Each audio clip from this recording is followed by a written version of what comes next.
Okay. Hi, everybody. It's good to see everybody on a Saturday. I'm Ryan Wilson. I am one of two co-founders of The Gathering Spot, and I do really appreciate you being here. I'm going to introduce our special guest in just a second, but before I do, it's very important for me to talk about what this event is and what it isn't. So what it is an opportunity for us to have a conversation with people that you will see are building some of the larger experiences that exist in our community. So we're going to talk about it all, right? The hard parts, the easy parts of what they do, why they do what they do, and there's going to be an opportunity to ask questions, right? I will stop talking and try to end the moderated part of this discussion quickly. My only ask is that if you ask a question, ask that question in good faith, right? We are here to have a discussion with one another and to learn, right? Even backstage, y'all, I was asking questions that I thought I knew the answers to, right? I asked one of the guests about how much, I thought I knew how much money they were spending on talent each night, and I was so wrong, right? Like not close, right? And I came into that part of the discussion feeling really good about what I thought I knew, right? So come into this discussion in that same spirit. I know a lot of folks just looking around the room, and I know folks that are watching online, thank you to everybody that's watching online, do this work in some way, shape, or form, but we're gonna have an important discussion. So everybody good? All right. Our first guest is Jay Carter. He is the founder of One Music Fest. It's an event that happens every October. All the One Music Fest fans, give Jay Carter a shout. Our next guest is Morgan DeBon. She is the CEO and founder of Afrotech and Blavity.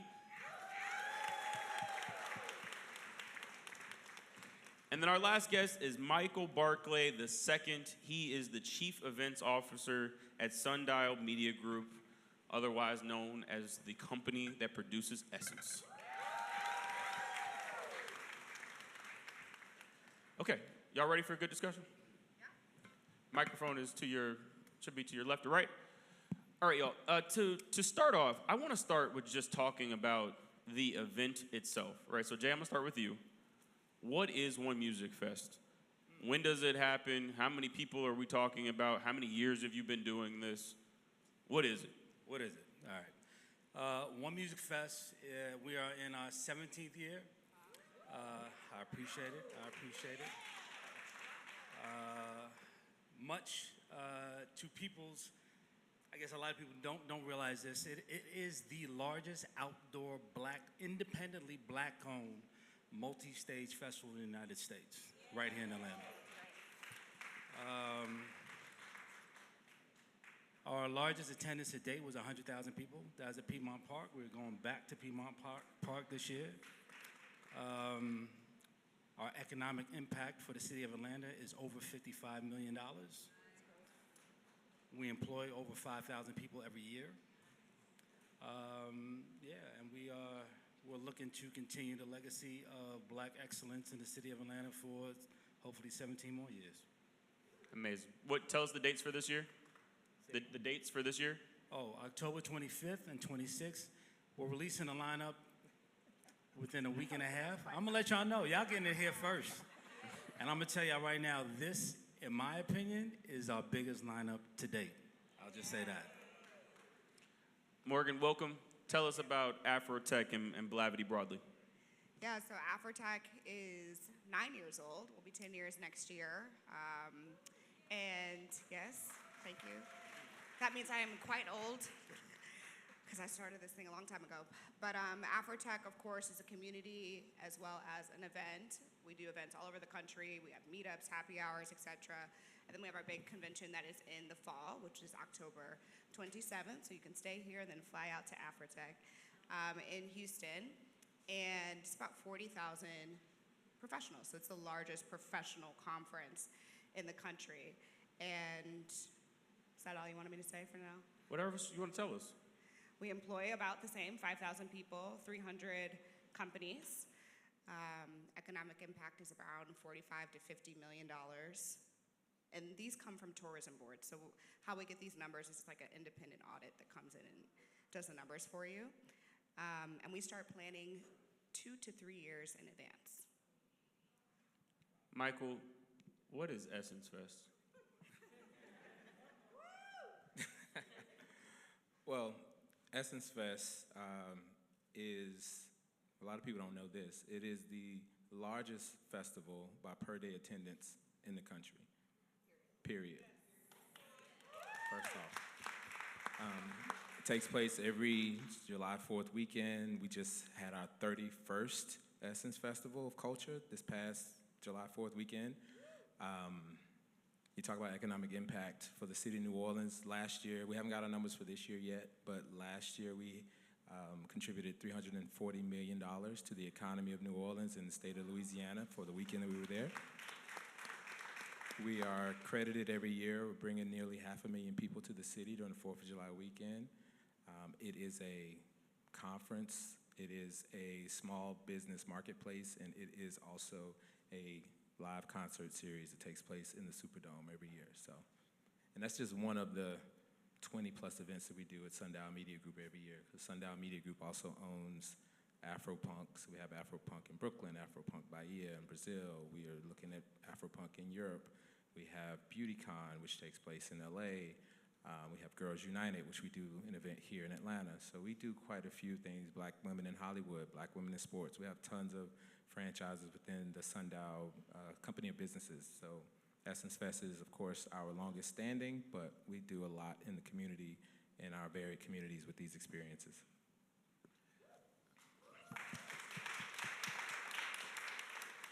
I want to transition to talk about resources, right? And so, nothing proprietary here, but I do want to give the community a sense for just what it takes to produce even some of the smaller activations that y'all have inside of these larger experiences. Because again, as an attendee, I don't think a lot of times we have a full appreciation. I told the community, I thought I knew how much Essence was spending per night at the concerts, and I was off by a huge million. I was off by millions, right? And I'd like semi-do this, right? But so, Michael, I'll start with you, right? When you start to think about the resources that it takes to build up to, again, even some of the smaller experiences that you're producing, give us some insight into some of those stats, right? How much are performers? What are we? Venue, security, labor, like what does it take to actually make this happen from a resource standpoint? It takes a lot, to be honest.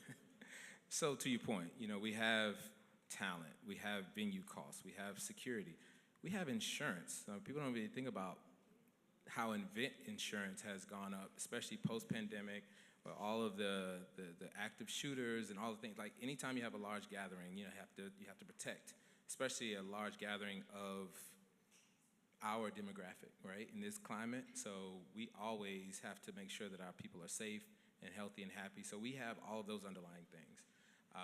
I like to say that, we're Essence Festival of Culture, but we're not just a festival.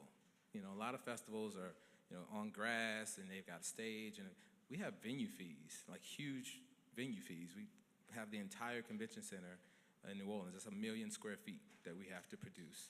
We have the Superdome where the Saints play, where they have the Super Bowl. Like that's where we have our concert series. So those are costs that are very big and important to what we do. And I mean, the economics of this, and we were talking about this before. We can't sell enough tickets to support festival just on ticket sales. Say that one more time. We cannot sell enough tickets just to support our festival on ticket sales, especially considering our convention center, which is the most populated part of the festival, is completely free to the public. 50,000 people come through there every day. So if it wasn't for our support from our sponsors, like Coca-Cola, I see y'all in the front row, what's up, Coke? Coke has been with us for 30 out of the 31 years. If it wasn't for our support that we get from our sponsors, there's no way that we could do this and bring this to the community. And it's important for us to have those moments like the convention center that people can enjoy without having to necessarily buy a ticket. So, yeah. Similar question to Morgan and to Jay. I mean, y'all are renting huge venues, convention centers. I've heard that they go for somewhere near $1,000 for the day. What city is that? Yeah, I mean, just to give you guys a price point, lanyards. You want a cute little Afrotech lanyard with the little logo. Not the badge, just the lanyard. Just the string. I'm spending over $100,000 for everybody. Over In $100,000 lanyards? Wow. in lanyards. Literally. Then you want it printed on a cute little plastic and not paper with a little insert. I'm spending another $100,000, probably more. You want it printed on site because you changed your name or you changed your company. You want to add your pronouns. Now I got to staff everybody. Then I got to have printers on site. It keeps going. So just registration, hundreds of thousands of dollars. Just registration. Jay, you're booking talent. Give people an order of magnitude here, just in terms of like, even artists that folks don't know. What do they go for?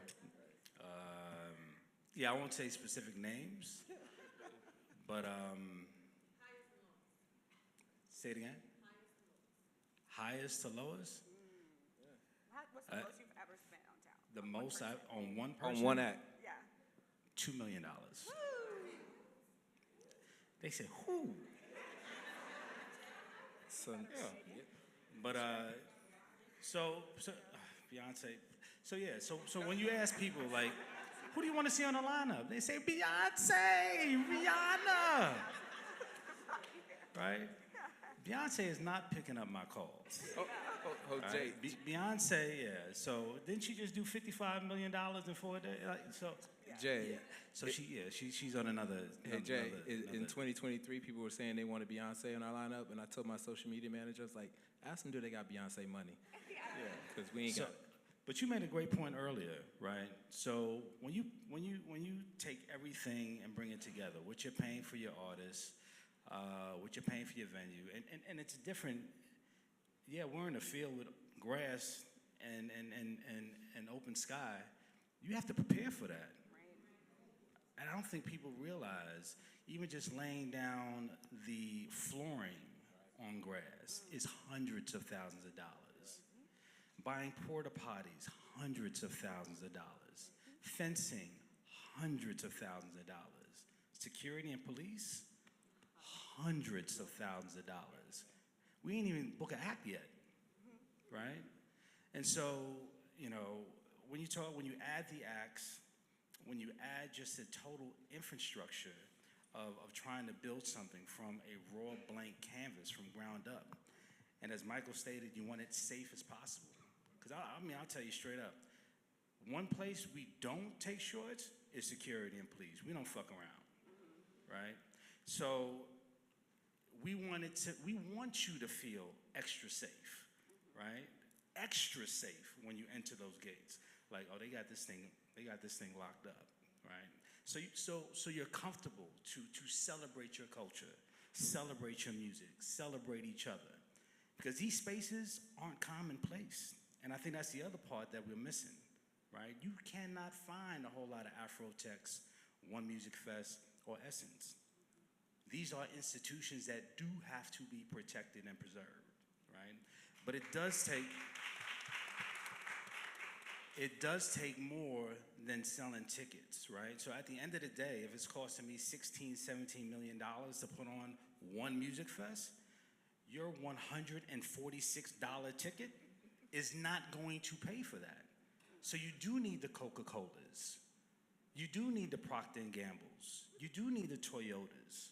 You do need the support of a New Orleans or the support of an Atlanta or Georgia, right? There's a lot of financial components to make this celebration of culture whole. You went somewhere, Jay, that I really want to talk about today, which is why there are not more of these experiences across the country, right? So let's have that discussion for a second, right? There are a lot of people that I believe have aspirations to start and scale efforts like this. why do we not see more? And I guess the other side of that question is, let's double click on why is it important to preserve, right? And I look, we're all biased, right, in some way. So for anybody in the comments already, we are all biased. We would love to see these things continue. But why is it hard to get in the game and stay in the game? And Michael, I'll start back with you, and we can go all the way down. At the beginning of 2024, we saw what was called funflation, where everybody was jumping into events. It was this festival, that festival, this tour, this, that. By the time we got to 2025, half of them were gone, if not more than. And one of the biggest boundaries to entry into the live event space is that this is a cash business. Like, everything takes money right now. You can't net 60, net 270, net 3, whatever, your venue or your talent. Like, you gotta pay folks, and you gotta have the cash to be able to support it. And you have to, again, we get great support, but the revenue from these festivals oftentimes is not even recognized till months after.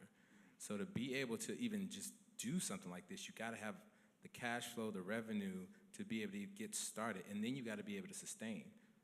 You may do one, and you start off in a hole, and then you come back the next year, and you're in a deeper hole. By the third year, you're out of there. And so it is a very difficult game to get into if you don't have the proper financial systems and support to just even get off the ground and get started. So I think that's one of the biggest barriers to entry when it comes to cultural festivals. Festivals in general, but then cultural festivals as well, because just as anything that is related to culture, the revenue available or the resources available is already limited. So you're already fishing in a small pond. Before coming to Essence and working on this side, I was on the agency side. And one of the worst things that you would hear when you're in a budget meeting in agency side was that this is coming from the multicultural budget. Because you knew what that was. Like, you wanted that, this is the general market budget, because that's a whole nother budget. That's 10, 20, 30 times bigger than the multicultural budget. And so when you're in this cultural space, a lot of times you do have those conversations where you're already in the multicultural or cultural budget space, which is, again, minuscule when you think about the things that are spent on the other levels. So I would say the biggest thing, again, is finances. Yeah. So I agree with that as number one. Number two is scale. So just because you have 1,000 attendees, 2,000 attendees, 3,000 attendees, that's not enough for a major corporation to be interested in you. So it's kind of a step function, right? It's like you got to get to 10,000 attendees before you even become interesting and competitive. Then you've got to get to 50,000. You don't just go from 10 to 20 and think that your sponsorship revenue is going to double. That's not how it works. 10 to 50. Okay, now you got 50 to 100. Now it's like 100, 500. Okay, so that takes years to build trust within our community, to build habits within our community. One of the reasons Essence does really well, it's the same weekend every year. It is expected every year. That's why people buy tickets without the lineup. We know it's coming. It's eventually. And we love we'll y'all for that, please. Right? Same thing with Afrotech. People buy tickets to Afrotech without the lineup because they know it's coming. They know it's going to be there. So how many years can you float your cash flow? Do you get a line of credit? Do you have venture funding like me? Do you have a loan? How are you actually going to finance the cash flow if you need to book your venue 2, 3, 4 years out? You're booking your talent ideally 1 year out. You're putting down a deposit. Cash flow from ticket sales does not come until the month before because we're Black. People be coming up to Afrotech the day of. Talk about the walk-ups, yes. We make over $1 million the day of. People just buying tickets. I'm like, what were y'all doing? Did you have a hotel room? They bought their hotel room and their flight, but they didn't buy their ticket because they weren't sure if they were going to go to the event or they were just going to hang out in the city. And so I had to pay everybody before we stepped foot on that site. Right? So these are the things that you have to manage. Now, we're telling you all these things not to complain. Like, this is not, I'm very privileged to do what I do every day. It is a blessing. It's just to make us more informed consumers so that everybody can make a choice on, where feedback can be constructive to all of us. Because we listen, But it's better for me if the feedback has a little bit of data in it to be able to say, well, why don't you do this? Well, actually, she did mention that. The lanyards. Why are the lanyards paper this year? Like, because I would rather spend that extra $100,000 on a person, or I'd rather lower the ticket price, or I'd rather give it away in scholarships to students than you guys have a plastic badge versus a paper badge. And that's just a choice I'm making. Morgan, you mentioned the word feedback, right? And feedback is a lot of the reason why we're here today, y'all, right? Trying to figure out ways to have an informed conversation with one another. So, question to all of you, right? I'm assuming that you all have made mistakes over the years, building and scaling. My question, though, talk to us about how you've navigated maybe one of those moments, right? Where you took a shot at doing something. I'm assuming you felt good about it. I'm assuming that you didn't wake up the morning of the experience saying, I just can't wait to give everybody a terrible time. So how did you navigate when ultimately what you took a risk trying to do didn't pan out? Again, give everybody an example of where you've been in one of these cycles where you Jay, I'll start with you, where you like took a shot and it didn't hit. Yeah. Well, we welcome it, honestly, we do. After every festival we do, we literally send out a survey to everyone that purchased a ticket. And it's a pretty lengthy survey. And we want to know everything. You know, what was your best experience? What was your worst experience? What artist you liked the best? What brand activation did you like the best? You know, what could we change? Did you feel safe? You know, was there enough food options for you, right? Were the food lines too long? How were the prices? We ask everything, right? And we take in all that data. And then we say, how do we make it better, right? So and I'm gonna go back to the other question you had that Morgan and Mike answered earlier. The concept behind When Music Fest started in 2008. I had a brand marketing company and I had a creative agency. I owned a live music venue and a club at that time. And I realized that programming for festivals were missing something, right? Essence was there, but to me at that point, that was for my mom and my dad, right?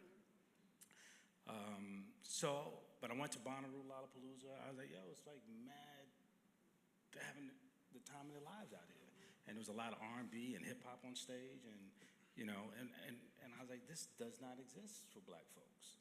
So, you know, the concept came for filling a hole in cultural programming, right? And I'll be very transparent. We lost a shit ton of money for 5 years straight. That's right. Right? So back when we were talking in the back, when we was all like, there's definitely an easier way to make a living. For sure. Than doing this. Yeah. Right? So if you think this is a money grab, are you kidding me? Do you have No way. y'all have no idea how much goes into it. So this was a passion project, 1,000%, right? And it was also a need to fill a space that is needed in programming around our culture. Because the other thing, I'm gonna lean in on this one. The other thing is, if we don't do it for ourselves, and we expect somebody else that doesn't look like us to program something for our culture for us, the authenticity of that and the why behind it, you gotta question, right? So we also gotta be very careful on how we attack certain brands, because one day you may look up and be like, where are all the things built for me? And then when you find those things built for you and you pull back the veil, the people that's pulling the levers don't care about you. One of the moments I had that really kind of, and I don't have much of a filter and I apologize in advance, but I was in a meeting with Complex. And Complex had a brand that wanted to get involved with One Music Fest, but they was gonna run the media. It would have to go through Complex. And I saw the amount of money that they were requesting this black marketing agency to run this program and how much we were gonna get for the festival, on the festival side. And then in Complex Deck, it said, we are more culturally relevant than Ebony, Essence, BET. This is what they said in the meeting, and it's in the deck. And that's when I had a mic drop moment. And I was like, hold on, y'all. This don't feel right. And the person that was pitching this didn't look like me. So what am I to do? Do I stop moving forward with OMF? Do I figure out how we build platforms for us, by us?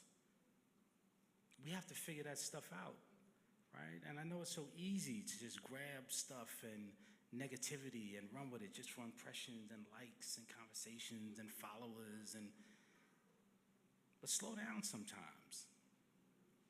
Slow down sometimes and peel it back a little bit and understand who's building it, the why behind it. Has it been real and true to you for decades? Essence been fighting the good fight for decades. And you're gonna take one moment and tear it down? That's ridiculous. Understand the why. And what happens when they disappear? What happens when the Afrotech disappears? So just slow down sometimes and be like, you know what, nah, I'm gonna stick up for these brands. I'm gonna run with y'all. I'm gonna take a couple of arrows in my back. Yeah.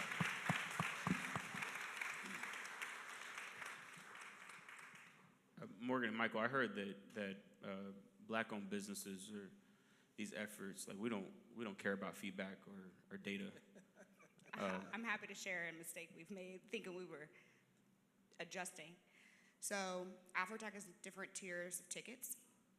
Most people who come to Afrotech, their company is paying for them to go for learning and development. And so our clients and our sponsors were saying, you don't do enough for our corporate attendees. You don't do enough for our corporate attendees. So we said, okay, no problem. We'll have a corporate-only stage. And as part of the corporate-only stage, they'll get access to some other things that other people don't get access to because that's what you guys are paying for. And we had a women's summit that was available to Black female tech employees as a part of the corporate ticket. And we booked Issa Rae because Issa. And our audience was like, Issa! And I was like, oh no, you don't have that ticket level. They do not care. Okay, so the room was calculated at the exact amount for the corporate ticket level attendees, and everybody showed up for Issa's session, and everybody wanted to get in. Our clients were like, we paid for this, we need seats. People showed up, 45 minutes early to get a seat. So now there's all this tension because you've got a room that's not big enough for the entire conference because it wasn't supposed to be for the entire conference. But the average ticket holder, they do not care. They're like, I paid my good personal money because a corporation didn't pay for me, and I love Issa, and I want to go to Issa Rae, right? And so it just blew up, right? Then it's like the videos and actually people have a lot of demeanor at Afrotech because it's corporate and professional, so people don't go too far, but it was just enough sauce, okay? And I was on maternity leave. I had just given birth. I gave birth the day of Afrotech 2 years ago. So I'm online. I'm like, oh my God, guys. I'm like, can you stream it into another room? Can you But it's just too much. You can't make those kind of changes at that scale last minute. So we just had to eat the feedback.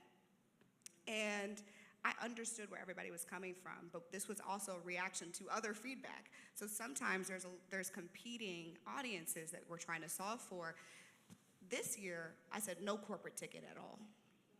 We got one ticket. Okay, it's called Premiere. In the past, we've had a VIP ticket. I said, kill the VIP ticket, because everybody VIP. So just the nomenclature and the access, these are the little nuances, and we're not gonna get it right every time.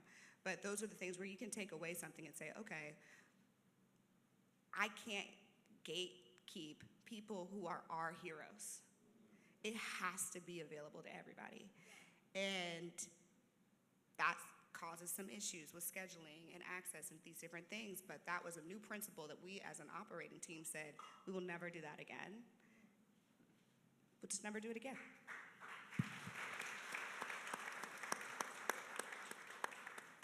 Michael, you've been in the feedback Olympics here recently. Oh my God. I'm surprised y'all not seeing the water pour out of me as I'm drinking for all the bullet holes I've been taking. Like Jay Carter, we do surveys every year. And we get, good feedback from the surveys, but, our audience is loudest on social and very passionate. And we love that. We love that we can get that immediate feedback and that feedback loop. And we listen.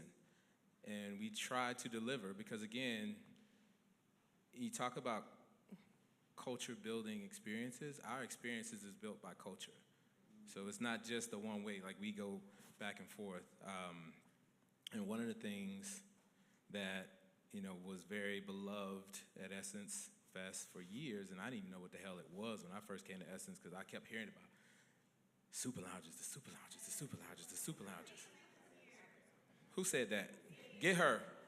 Get her on tape. It was amazing this year is what she said. But what people don't realize, so this is my 4th Essence Fest since I've been here. The Superdome, where we have our concerts, has been under construction every year that I have been here, except for this year. And because of that construction, we weren't able to have the super lounges. People didn't know that.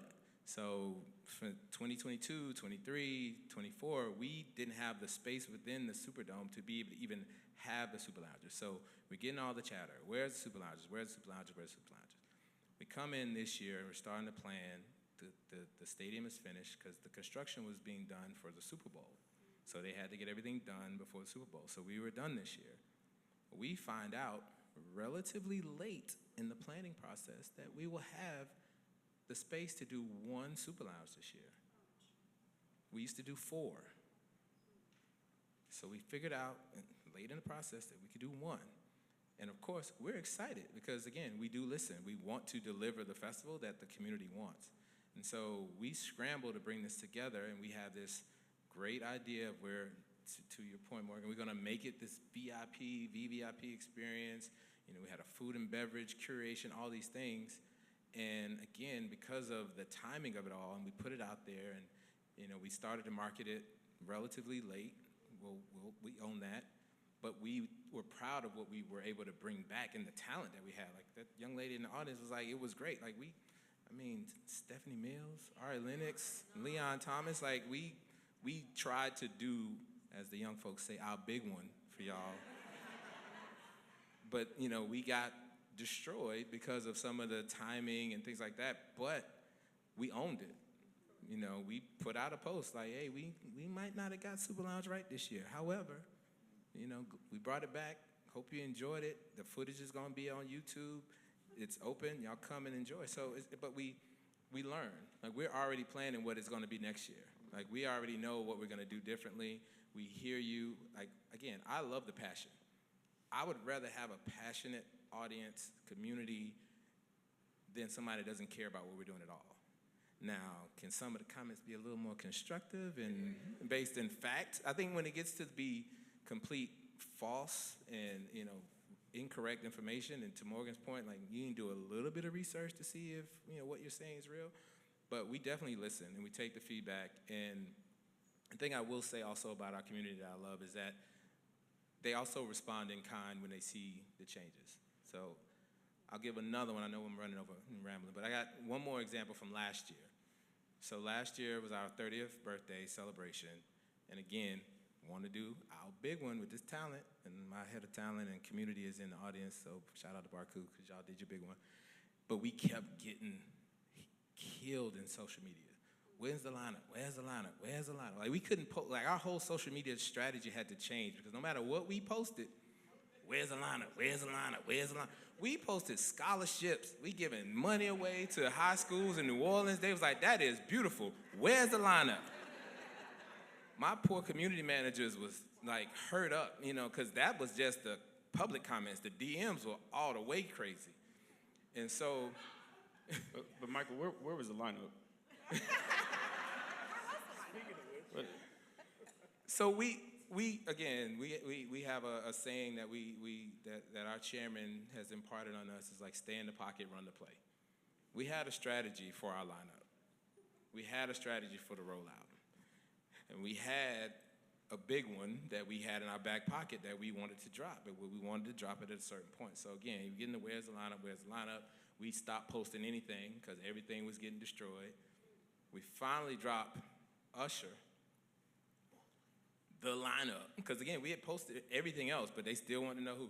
When we announced Usher, the thing I've never seen before happened.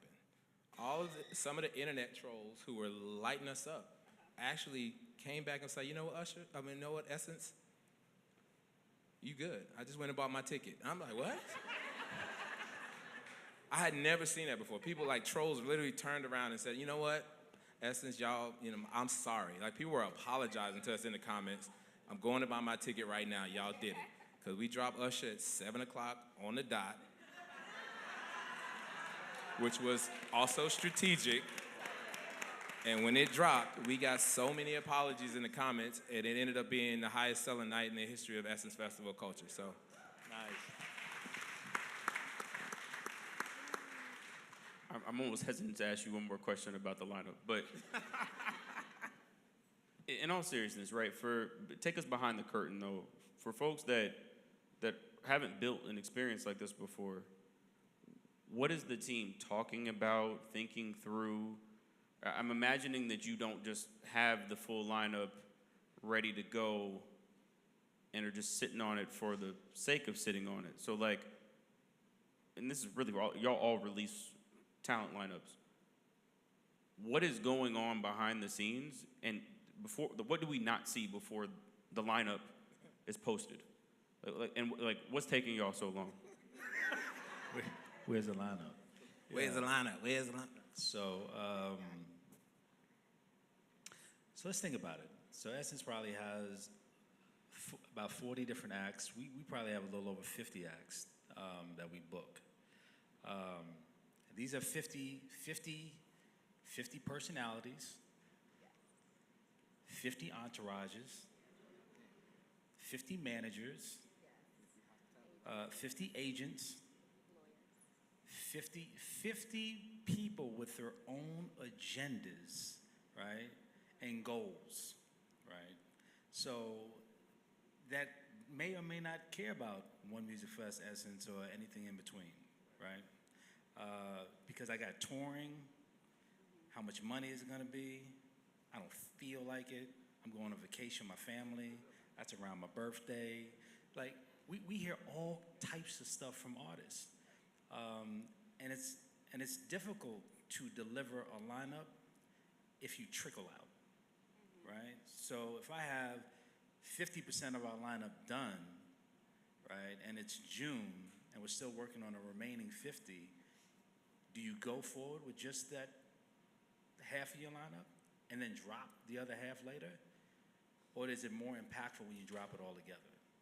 It's way more impactful when you drop it all together, right? It's that immediate excitement, surge, oh shit moment, right? So yeah, you got to deal with all that. So for people that go to live music events, I'm sure probably over the last couple of years, they've seen a lot of change in like touring, right? You've seen some tours go up, and then they get canceled and they come down, right? So what was happening like after COVID, a lot of people were rushing to get outside. A lot of artists were rushing to reclaim that money, right? So what happens if you're a Lil Baby, Jeezy, Future, Gucci, T.I., if you're a fan of all of them, and they all got a tour coming up, and it's all hitting in April, May, and June. And you gotta put some Pampers on the baby. You got bills coming. You know what I'm saying? You got your vacation that you're trying to go to. You gotta make a decision. So everybody rushed to tour. So it affected sales. It affected venues. It affected booking for festivals. So it's an entire storm that goes into that a lot of people on the outside don't see. And so creatively, in producing your lineup, it's a lot goes into it. And we're a little bit of a perfectionist on the OMF side.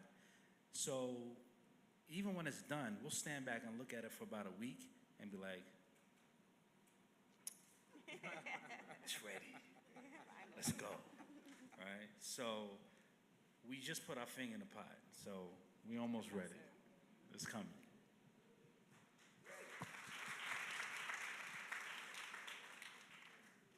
To transition the conversation a little bit, there are some folks that are probably listening right now that are like, look, y'all up here just making excuses, trying to make us feel good, feel sorry for y'all. You ultimately, you decided to have a festival, Jay. Like this is your problem, right? Michael, like, you at Essence, this is your fault. What do you say to folks, right, that have, like, you don't a lot of times get an opportunity, and we'll talk about this too, like why it's hard to engage a lot of times. But for the folks that have that attitude, right, they're all up here making excuses, you don't really care about the communities that you serve, you don't take feedback seriously, this is all just one big money grab to get over on everybody and to produce the most terrible experience that you possibly can so that you can get up and do it again next year. For once and hopefully for all, what is your response to that overall critique? That you ultimately, what I'm getting at is that, like, your spirit, or soul, your heart is not really in this, right? You are just kind of doing it to do it. And we can start anywhere. Whoever feels compelled to respond to the critique, the critics, the folks in the comments. I'll take it, because I've been,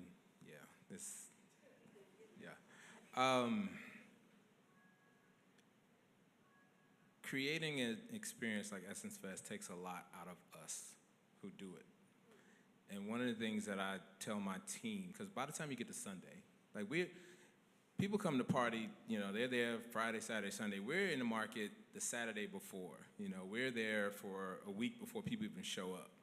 So by the time we get to Essence Fest Sunday, you're drained because there's no sleep. You're bouncing around event to event, producing.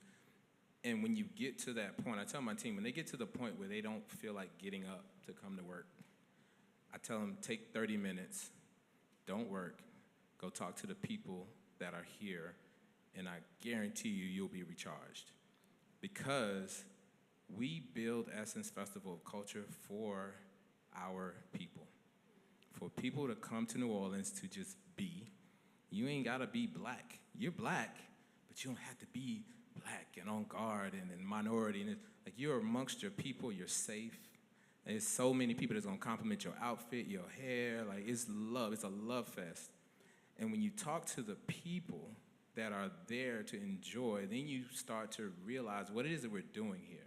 It's not just a job. It's not just a spreadsheet. It's not the budget. It's like you're really creating. And we all have those moments, right? Like, it was a couple years ago. The reason why I tell my team to do it, because I've had it, I've experienced it, and then I just took the first part of the morning and I walked around the convention center floor and I'm talking to the people and they're like, oh, I've been coming for 25 years. I brought my daughter this year, and I went in the marketplace and this woman, I'll never forget this woman. Well, I'm walking in the marketplace and it's this little kid, like a 3-year-old in the aisles, telling people to come to this booth. I'm like, first of all, what's this kid doing here? I don't know if we're supposed to have youngins in the marketplace. But she was promoting her big brother, who was 12, 13 years old, an author who had written a sci-fi book. And he had a booth in the marketplace. And, I'm a secret shopper, so I'm going in and like, oh, what is this? Tell me about your... And, he gave me his pitch, and it's incredible. This kid, is killing it. And so then I introduced myself, and his mom comes out from the back, and she's just telling me how proud, like, she's literally crying. I remember they're from Maryland. She's like, he could be in so many different things, but he chose to do this. And we're just so happy that you guys create this platform for him to be able to have this experience and sell the book and, the family. And that's why we do it. It's not a cash grab, because the point of Jay Carter, there's a whole lot of ways that we can make money. There's a lot of cheaper ways to make money than to do festivals. This is an expensive endeavor, for sure. So it ain't about the money. You know, for us, you know, we always say Essence Festival culture is where you come to get your cup filled, so you can be the best black you can be when you leave. You come, fill up your cup, and then you go back in the world and be able to be the best, and you come back next year to fill it up again. So it's definitely not that. It's passion. This is a love, you know, for the culture. It's important that we have these institutions for people to be able to enjoy and come, and that's why we do it every year. And the changes that you see, because again, a lot of people don't like the changes, but the changes are how we evolve and adapt and continue to be able to produce this year over year over year. Like, we're trying to have Essence Fest be here, like, we're planning Essence Fest for the next 100 years. That's what we talk about. And so you're gonna see some things change, but what we need you to do is we need you to trust us and know that we are going to change. We're going to have some wins. We're going to have some losses, but we're going to continue to evolve because it is important for us to be able to have this for the people. That's right. So I grew up in Missouri, not very progressive by any nature, not very innovative. And then I moved to Silicon Valley, where it's the most innovative place in the world. And what I learned was it's not the most innovative place in the world. It's where people are given permission to innovate. It's where people are given the access, and then they have the community of culture of innovation. And what I felt like was that I got lucky that I was able to make it in that environment, because I got lucky at the moment in time in which there was 20 of other black people that I could connect with that invested in Blavity, and we were able to do this thing. Afrotech is designed for impact, to reduce the likelihood that you need luck to be successful in the corporate environment. And the moment that Afrotech doesn't actually have that impact is the moment I'm out. People get jobs at Afrotech. We have interview pods on site. People get interviews, and companies will literally, I had one company the other day tell me they made 150 offers within 2 weeks of Afrotech because they pre-scope everybody. We have a resume book. We built a back end. They pre-scope people. They do the final interview on site, and they get that offer in those people's hands 2 weeks later. Nobody's putting that on Threads, right? So that's one company.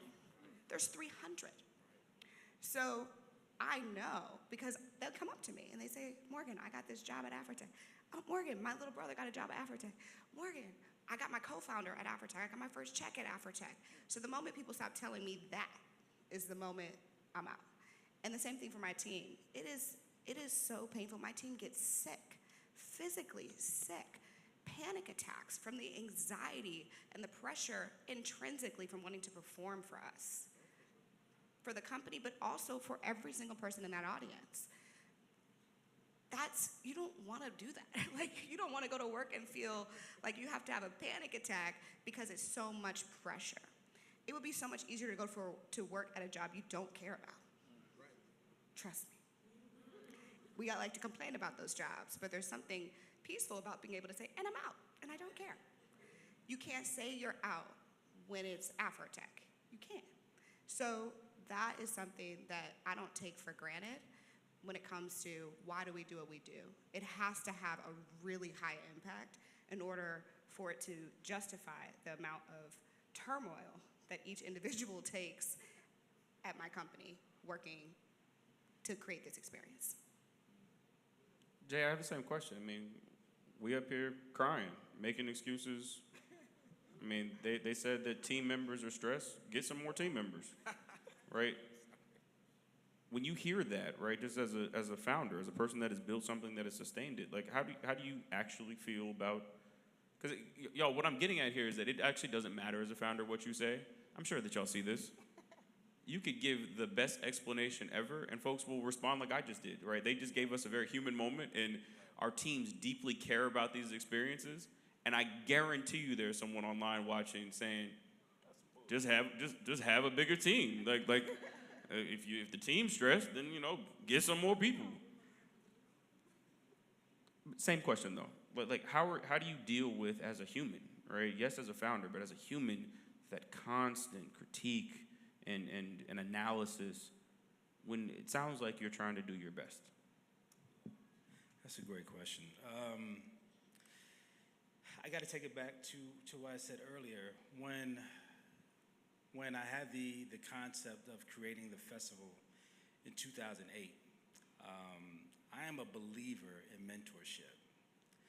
And being that this was a space that I wasn't familiar with, I obviously went to seek out mentors. And in 2008, considering there were no truly multi-generational outdoor music festivals that catered to black culture, I couldn't find any. I couldn't find any mentors. So I had to go to and reach out to the folks at Bonnaroo and the Lollapaloozas and try to pick their brains to try to figure out this whole thing. And that's when I realized how expensive putting on a festival really is. And they gave me 2 pieces of advice. They said, one, it's going to take 5 years to build a brand. The other one was, if you don't have $2 million to lose, don't do it. I said, oh, shit. I said, I don't have $20 to lose. And then I took my idea, wrote it up. I was great at doing pitches and decks and all that. Presented it to a big team. I won't say their name. And within maybe 60 seconds, right? And they didn't look like me. They said, this won't work. This won't work. So, but mind you, when I was at these other festivals, I saw the connectivity, the community, the joy, like the excitement, like the folks out there in the meadows, and black people, we don't get a chance to frolic. We don't frolic. But we should. Why can't we have that too? They can't have all the fun, right? So I said, I would love to see this, but with our faces on the stage and in the fields. And they told me it wouldn't work. They told me it would be a liability. That was one of the words they used. I said, my culture's a liability? I bit my lip. I said, all right. And they said, black people will not want to sit in the elements to experience music. They just want to go to a concert. Go to a concert, buy the ticket, sit in their assigned seat, and go home and get in traffic. I said, holy shit. I said, okay. And then, obviously, I said, I'm not going to get any support from them, right? Then I got mad at myself for actually going to them. I said, why am I going to somebody that doesn't look like me and understand my culture to help build something around culture and black joy? So I looked left, I looked right, and I just built the team internally amongst my friends that had skill sets in certain spaces, And to this day, we are still independently owned, 100% black owned.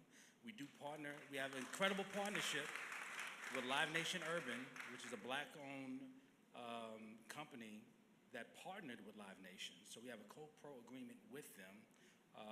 We absolutely love working with them and their team, but we still are a 100% owned, black-owned company that is in the business of building and creating safe spaces for black joy to exist.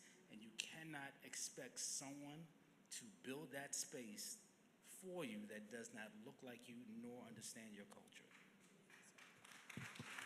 Okay. I have 2 more orders of business, then we're going to transition to questions. I'm going to be a lot faster about this next segment, but it's important for us to touch on.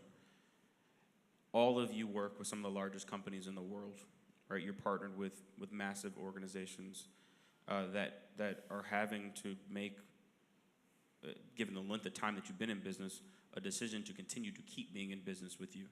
We are having this conversation in the context of anti-DEI. It feels like everything, right? Corporate budgets are smaller given the overall economic environment, and then you're layering on a very specific conversation about the way that we're thinking about diversity, equity, and inclusion.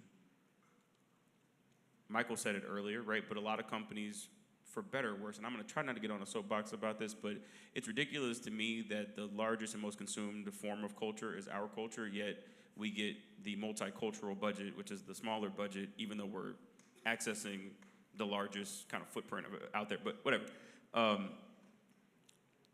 Working with some of these companies, talk to us a little bit about that process, right? We've talked a lot about the consumer-facing side, right? But you're spending time every day trying to convince brands to help underwrite these experiences, and they have a long list of things that are on their mind and that they need to see a return on in order to continue to be in business with you.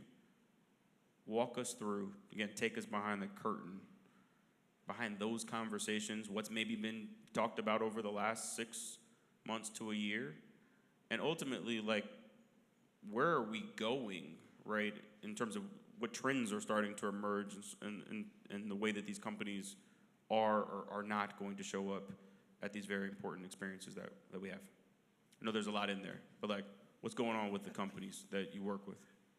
I'm just laughing because all the heads turn this way.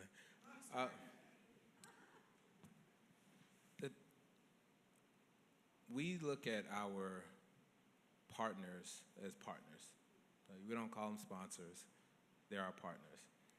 And one of the most beautiful things about the relationships that we have with our longstanding partners is, as much as, you know, we have the business relationship, right? We're delivering KPIs. We're delivering brand messaging. We have other deliverables that we are delivering for them. Our contacts within the organizations are also champions of Essence Fest, of culture and essence. So they go to bat for us inside the office of, you know, name the sponsor, right? And because, again, you have to show value. But again, with Essence Festival Culture, there are all the KPIs, right? All the key performance indicators. But then there's also something special about Essence Festival Culture that you can't put in that matrix. And to have great partners who understand our value, then they can go into their boardrooms and continue to get us the funding that we need to be able to create these cultural moments. That's really the magic with the partners that we have, especially our long-standing partners that have been with us for years. It's like, they are our champions as much as we're delivering for them, they're delivering for us inside. And so you gotta have those, if it's not for those people on the inside that actually get what we're doing and why it's important, that's when you start to have the issues with your sponsorship and, you know, all of the support. Because again, you know, we talked earlier about barriers to entry. You talked about scale. One of the things that's most difficult to combat when it's like pure spots and dots KPIs is the scale from an experience perspective. You know, and if you're competing for the same dollars of advertising or, you know, other forms of marketing, you know, even some billboards in some cases get more impressions than a physical experience. And so if you're competing for all of that and it really comes down to like the black and white, you need somebody inside that can say, no. The impact that you make from this partnership on this community is unlike anything you can get anywhere else. I don't care if you run 3 commercials during the BET Awards, you're not gonna hit the same, and it's not gonna hit the same with this audience as you do if you come down and actually have people touch and feel and engage with the brand. So you gotta have those strong relationships inside and have those partnerships that will allow for you to continue to do what you're doing, but also have the champion that can help translate. Because again, for us, you gotta make a commitment to come to Essence Festival Culture. It's 4th of July weekend, so a lot of the executives and everything, they traveling with their families, and they don't have no idea what it looks like physically and what it feels like to be there. And they may not even be able to feel it the same way if they're not a part of the culture. So you got to have those champions on the inside, and you really just got to cultivate those relationships. And, you know, it's a symbiotic type of relationship that we build, and we're fortunate to have some very, very strong partnerships that help us weather the storms of, you know, whether it's multicultural marketing this week, DE&I next week, you know, whatever the next name is going to be after this. You know, it's really, you need that to be able to continue these relationships. And again, we're fortunate to have it. Michael, I'm gonna push everybody here. but on this point, I think this is an important part of the conversation. For those, and maybe let's talk to the people who are not your partners, not your sponsors, right? Because the critique is, well, Michael, you bring in half a million people to a city for a big DEI fest every single year, right? So what do you say? And I know that sounds ridiculous, all, but like that is the conversation that's happening. We have had events canceled here at the Gathering Spot that had nothing to do with diversity, equity, or inclusion because we're black and own this space, right? So, Michael, for the DEI fest that you're creating events for, what do you say to the companies that are like, we can't and should not be a part of this experience? And this question is for everybody. But you've got a big footprint. Well, we've existed way before the D, the E, and the I came together. So first off, there's that. And to me, D and I they are initiatives in response to something. Essence Fest is a cultural movement that's been here for 31 years and is going to be here for the next 100+ years. So it's kind of silly, honestly, to put us in the D&I bucket because that's not us. Now, if you want to say it's a multicultural marketing play, okay, because our audience is predominantly black. If you want to say it's a women's gender play, sure, because our audience is predominantly women. But to your point, the impact of those audiences warrants the investment. When you talk about consumer behavior, influence, we should be getting the lion's share of your budgets because what comes into Essence Fest and what goes out is going to be more impactful than some of the other things that you may be more comfortable with or more used to. And again, diversity, equity, and inclusion for a black-owned festival in one of the blackest cities in the country, I don't even think it makes sense to even put us in that category, so. Thank you. Morgan, same question to you.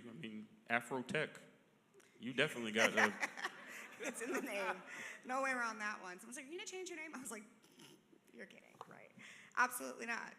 Afrotech Fight's a different fight. These are entertainment events, in some ways. Afrotech is a little bit different. So we have 3 different fights we're fighting. One is talent acquisition. You need less people to run a company 5 years from now than you need today because of AI agents. That's just happening everywhere. So if you need to hire less people, then you're going to not spend as much money on talent acquisition. You're not going to have as big of HR teams. You're not going to have all these things, right? So that's one thing that we have to manage. That's a fact. That's not black, white. That is green, blue. Doesn't matter, okay? The second thing that we're fighting is DEI is a politicized term right now. So we actually partnered with our clients because I said, do you actually not care? Or do you need to have the perception of not caring? And they were honest with us. They were like, we care. We also have our jobs. So there's kind of this narrative that like a lot of black people are losing their jobs. And what I have seen with our clients is that they are renaming their jobs. Belonging, inclusive innovation, like whatever. Okay, it's a really long list of creative names that say the same thing, which is we care about consumers and we care about the bottom line. If you care about top line and bottom line, you have to care about multicultural consumers because we will be the new majority in 5 seconds. And these companies are trying to grow. And so we are also the biggest growth driver at the top line for them. So you can't not care. I'm gonna go ahead and say the Targets of the world, they have to still care. Whether they can say they care or not, those are 2 different things, right? So we have adjusted our language. We have always been incredibly inclusive at Afrotech. If you've looked at our lineup, we've always had a variety of faces and races on stage. This year, we have a variety of races and faces on stage. And so we just make sure that we have the evidence to back up the 10+ years of doing what's best for the technologists in the room, not just doing what's best for the DE&I. I don't think we've even had a chief diversity officer on Afrotech stage. It's almost always a technologist, head of product, CEOs, etc. Then the third thing that we're fighting is we're in a really tough economic environment. So all of our clients are asking for more and giving us less. So they're saying, because it's tight, they already had to fight to continue to sponsor Afrotech or Blavity Fest or whatever. So they're like, look, I have to have an ROI this year. And I have to show it. It can't just be good vibes like it's been in previous year. It can't just be belonging. No. No. So there's some clients where I'm like, look, I will actually lose money implementing all the things you need me to implement for you to track the return on investment that you're giving me. So it's not a good fit for us this year. I'm turning away top line because it's impacting my bottom line. And that's really tough. That's tough for my team. It's tough for my sales team who gets paid on top line. It's tough for my logistics team when they're like, well, maybe we could do it. Maybe we could sit here. I've got one client right now who's like, I need to know every single person who's sitting in the room for the moment that we're sitting on stage. And I want their name and their resume and tied to the digital SaaS tool we have called Talent Infusion. I'm like, no? Because then I got to get them to opt in, to share data, and all these things. The line would be an hour to get in that room. Y'all would be on threads. We had to stand in line. So these are the things that we have to manage in this type of environment. And I don't think that it's going to change anytime soon. You know, the midterms are coming up. Maybe we get a little bit of relief depending on how our country decides to vote. Maybe there's a little bit of some rebalancing. But I actually think that this is the new norm for another 3 to 5 years. And so we've had to accept that as reality and decide how we're going to shift the business as needed. Anything to add, Jay? Anything to add on this point of corporate sponsors? You've got a lot of partners. Oh, yeah, we do. And I started in that space before the festival as far as doing brand experiential programming. But brands are wildly important to the success of what we do and the festival as well. And you know, and Mike touched on it as well. It's those people in those offices that understand who we are that are very important, right?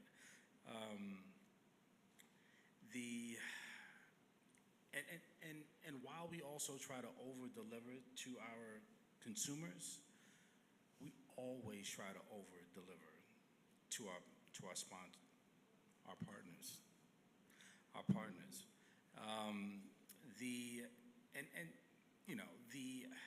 And I would say our partners, I'm not even gonna say our partners, I'm gonna say everyone. Everyone knows the heartbeat behind trends, behind, and when I say culture, I'm not just talking about Black culture, let's just say American culture as well, right? Entertainment, right? It is Black culture, right? Black culture is the #1 export of America. The #1 export of America, right? And they have figured out a way to take our culture, right, repackage it, and then sell it right back to us. Yeah. Oh, you want the sports edition for your car? You want the entertainment package for your car? We've been putting TVs and spinners and fat tires on our cars. Right, yeah, we was ghetto when we was doing it.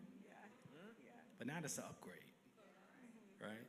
So when it comes to music, when it comes to fashion, when it comes to trends, when it comes to TikTok, when it comes to Black Twitterverse, right?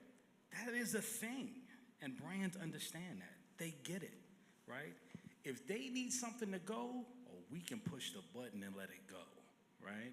So being a part of that conversation, being a part of that community, being an authentic brand that can play and live within our community is very, very important. They get it. And when we decide to turn our backs on a brand, oh, they feel it. And when we decide to support a brand, they feel it, right? So it's a very tricky game. And yes, it is it's very political right now. And because we do have relationships, the folks on the stage have relationships with brands. Believe me, you know, when things went down with Target, I called my brother over there. What's going on? You good? Talk to me. I said, yeah, I know it looks bad, right? But understand that these programs are still in place. These people are still in place. Like when I call some of the brown and black folks that work for these companies, they're still there, and they're still fighting the good fight, right? So I would say a good majority of the folks that I work with and my team works with, as far as brands and their brand teams, I would say majority of them look like us. And they are important, right? So I think it's two people that understand the importance of the whole in that relationship. They need us, we need them, right? And so how do we work through this 3 to 5 years of political mayhem so that we don't lose our footing? Okay, thank you all. I'm only going to be able to take a handful of questions. I'm going to take 2 on this side. Well, do we move it? I'm going to take 4 on that side. The mic's over here on the side. Yeah, please. Yeah, make your way there. I'm going to, inspired by this last bit of the conversation, host a conversation with folks at companies that are on the front lines of like making these decisions, because I oftentimes don't think that we get to hear from them. My only ask in the question line is to please ask a question. Respectfully, ask a question. We're going to answer them. We're going to answer as many of them as we can before we have to transition out. First question.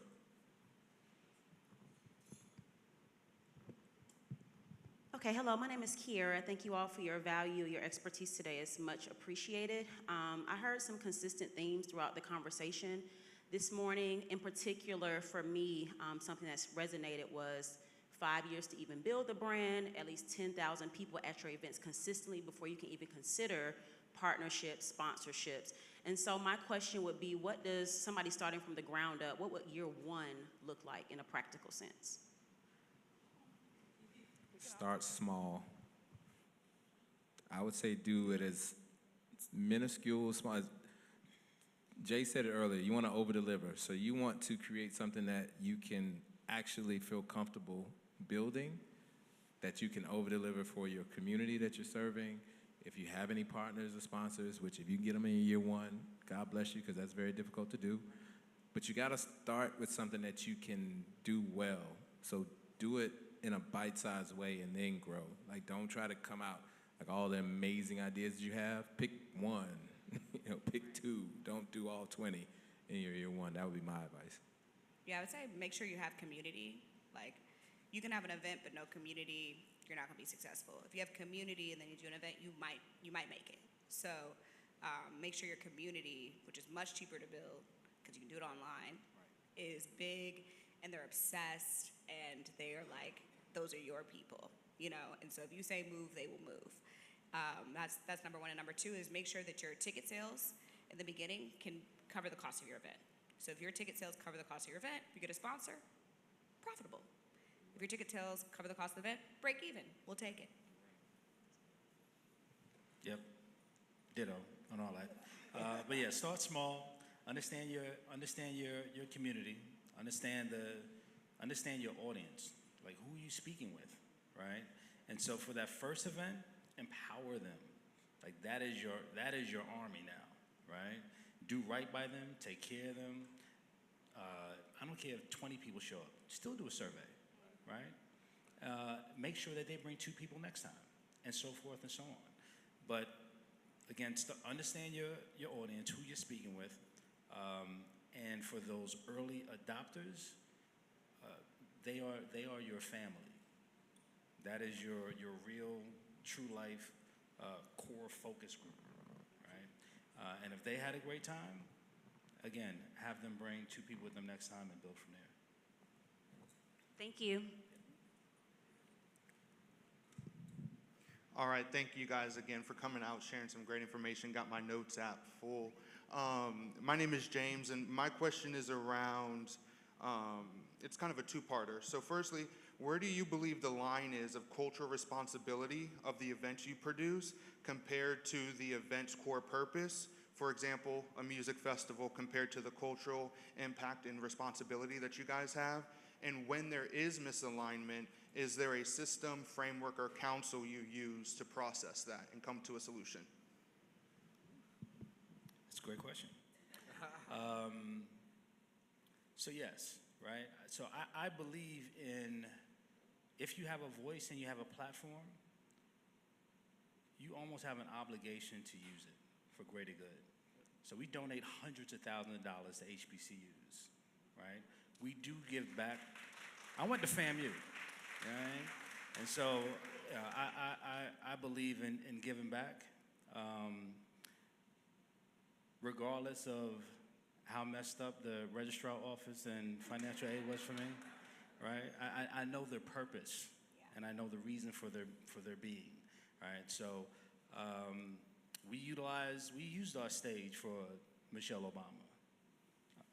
We use our stage for Stacey Abrams. We use our stage for Andre Dickens, right? We're not scared to get political, right? We need to let our community know that we're rolling with them and we stand with them. And we're down to pull up our sleeves and get our hands a little dirty and get a little messy and push the culture forward. Your second part of the question was? Yeah, so when there's a misalignment between, let's say, the cultural or social impact you have versus the real business operation side of it, do you have a framework or a system or counsel that you use to process and come to a solution? And that's more open to any of the panelists. You want to do that, Yeah. Morgan? We're a for-profit company. We're not a 501c3. We were giving away so much money. My board said, "Morgan?" And I was like, "Yes." Where's that nonprofit that you'd been talking about? So we actually built Labby.org. It's a board of me and my other two co-founders. And so we actually have a system and a framework, to your point, of impact within the company. We add things like all of our employees per quarter get one volunteer day that they get paid off to go volunteer wherever they want, right? So we build it into the infrastructure of our company that impact is a part of what we do, so that it's, regardless of what's happening on the profit side, it is already a part of who we are. Well, one, I don't think there can be misalignment if your mission is aligned with cultural objectives, right? To the point of being a for-profit, we are a for-profit as well. We have a saying in the company, the revolution must be financed. And that's how. And so one of our biggest objectives and core beliefs is that we're creating the infrastructure for Black economic empowerment. And so everything that we do has that at its core, which is why we have our small business marketplaces at Essence Festival, where some people come to Essence Fest and make their year at SoCo Market. So it's always in alignment because we are creating what we know from listening and experiencing what the culture needs. And so, it's very rare that we get out of alignment. Thank you. No, I'm just the moderator. We're gonna have to move to one question, one answer, just for the sake of time. I'm sorry. But next question. How y'all doing? My name is Ian, founder of the sneaker brand Ordinary Odds. I want to thank Morgan and Michael. I've had the opportunity to showcase my brand at the last two Blavity Fest and then Essence Fest a few weeks ago, and the level of support and the credibility gain for a small business owner has just been amazing. So I just want to thank y'all for that. Second, in terms of my question, what innovations are you all most excited about when it comes to just the overall concept of having an experiential event at that level?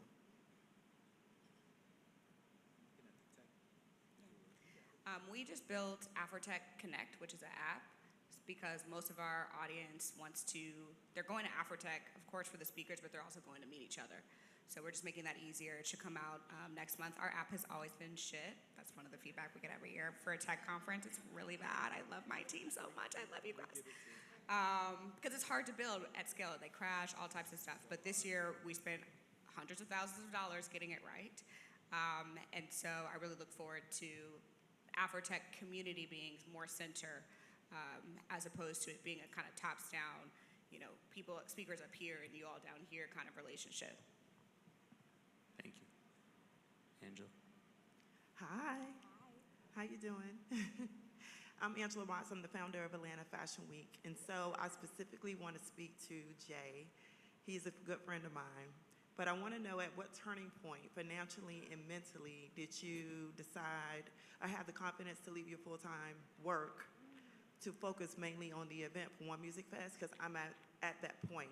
Obviously working with my brand partners that are brought in, and I do not have like the audience that you guys have, but the brand partners I've been able to secure are major, right?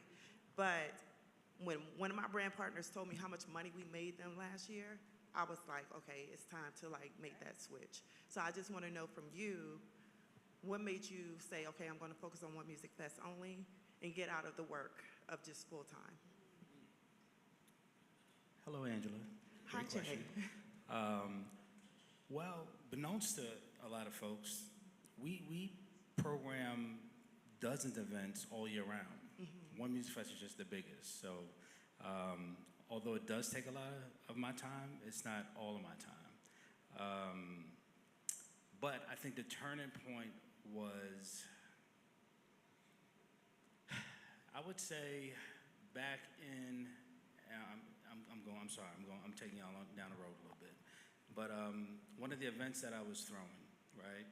Yeah, in the early 2000s. It was a large-scale event, and I didn't have any brand partnerships, right? And a young lady that worked for Heineken came to me and she said, "Oh my God, I love what you're doing. How do I be a part of your event?"